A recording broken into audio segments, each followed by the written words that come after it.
Cahaya menerangi dari ujung dunia dengan kelahirannya Nabi Ismail alaihi salam, dan tempat yang bersinar itu menjadi kiblat bagi semua umat manusia. Setelah Nabi dan Khalilullah Ibrahim alaihi salam membangun Ka'bah yang menjadikan tempat itu mendapat keistimewaan dan kemuliaan di hati seluruh alam, dan kedudukannya makin bertambah dengan dimuliakan dan diberi barakah oleh Allah Subhanahu wa taala, sehingga seluruh manusia berbondong-bondong dan mempercepat langkah unta-unta mereka menuju tempat tersebut. Dan Allah telah memberi barakah pada makanan dan minuman orang-orang yang tinggal di tempat tersebut. Berkat doa Khalilullah Ibrahim alaihi salam, dengan nama Allah yang Maha Pengasih lagi Maha Penyayang. Inna awwala baitin wudi'a lin-nasi lalladzi bi Bakkata mubarakan wa hudan lil alamin.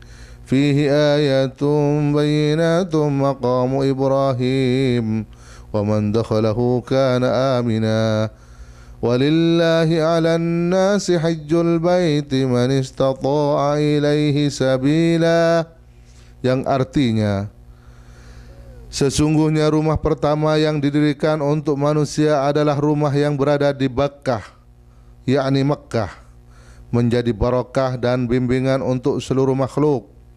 Di sana terdapat tanda-tanda tempat berdirinya Nabi Ibrahim alaihissalam, dan siapapun yang memasukinya akan merasa aman, dan wajib bagi manusia untuk berhaji bagi yang mampu. Benar Allah dengan segala firman-Nya.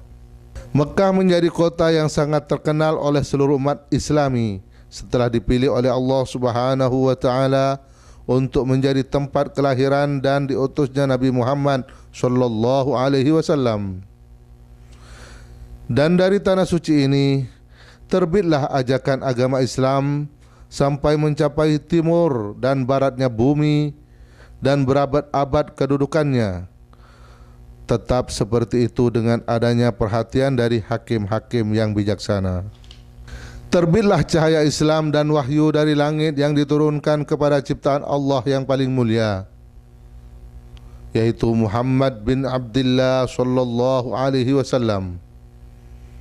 Dan Mekah tetap menjadi kiblat orang Islam dan simbol keimanan.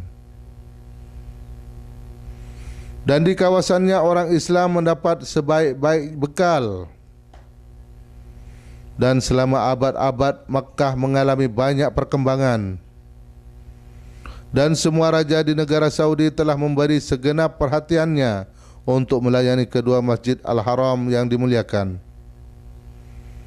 Dan pemerintah Raja Abdullah bin Abdul Aziz yang mengawasi kedua Masjidil Haram, semoga Allah melindunginya, telah memberikan perhatiannya dan mengarahkan seluruh tenaganya untuk mengurangi segala rintangan dan kesulitan, dan memberikan segala keamanan dan kenyamanan bagi para pengunjung. Banyak prestasi besar dan megah proyek yang telah dicapai dan menjadikan Mekah sebagai gerbang pertama dunia. Dan Pangeran Sultan bin Salman bin Abdul Aziz, Ketua Otoritas Umum untuk Pariwisata dan Kebudayaan, telah melakukan segenap upaya untuk melestarikan budaya dan tempat-tempat suci agama Islam melalui pengembangan dan pembaharuan di seluruh aspek di kerajaan. Dan karena sifat Mekah sebagai tempat warisan kebudayaan dan perkembangan peradaban, maka Pangeran Sultan berencana untuk menciptakan dan menjadikan tempat ini tempat terbaik bagi pengunjung. Pangeran yang mulia juga mendorong pariwisata domestik dan melakukan segala cara untuk mengembangkannya.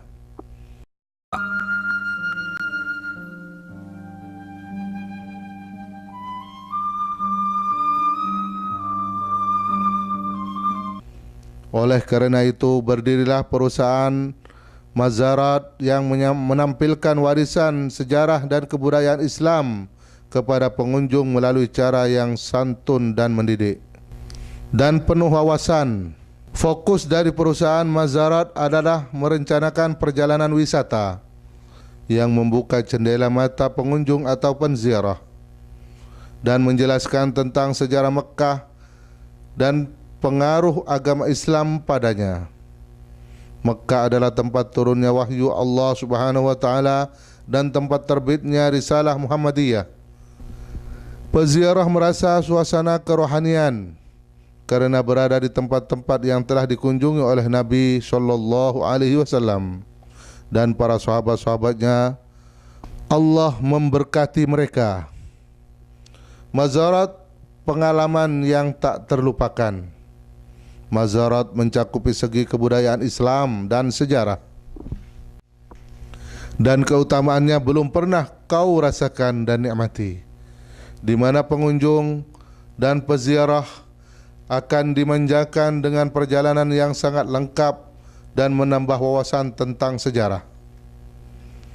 Dari negara yang terdapat di tanahnya kedua Masjidil Haram,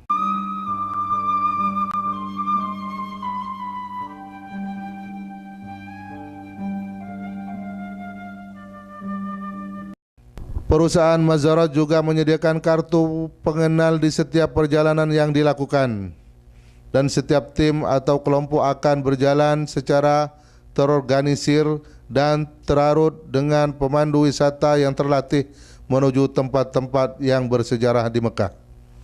Perusahaan ini memiliki bermacam-macam kendaraan pribadi terbaru yang dilengkapi dengan fasilitas yang modern, dan makanannya disediakan dari restoran yang megah dan mewah dan dibagikan kepada pengunjung dalam kendaraan.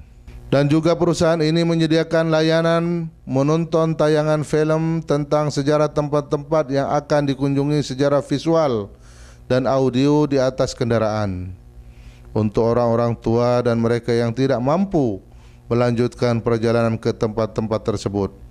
Maka mereka akan merasakan seperti berada di tempat aslinya.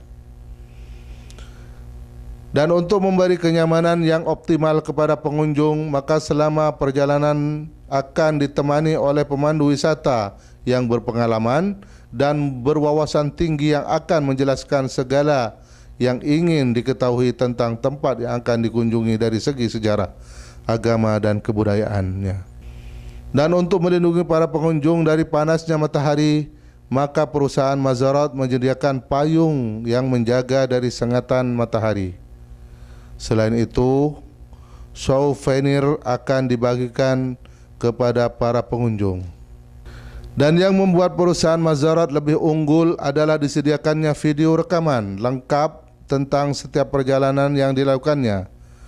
Dan hasil dari rekaman yang berdurasi 2 jam dan berisi tentang semua kegiatan yang dilalui dan semua tempat suci dan bersejarah yang dikunjungi secara lengkap akan dimasukkan ke CD dan dibagikan untuk setiap pengunjung.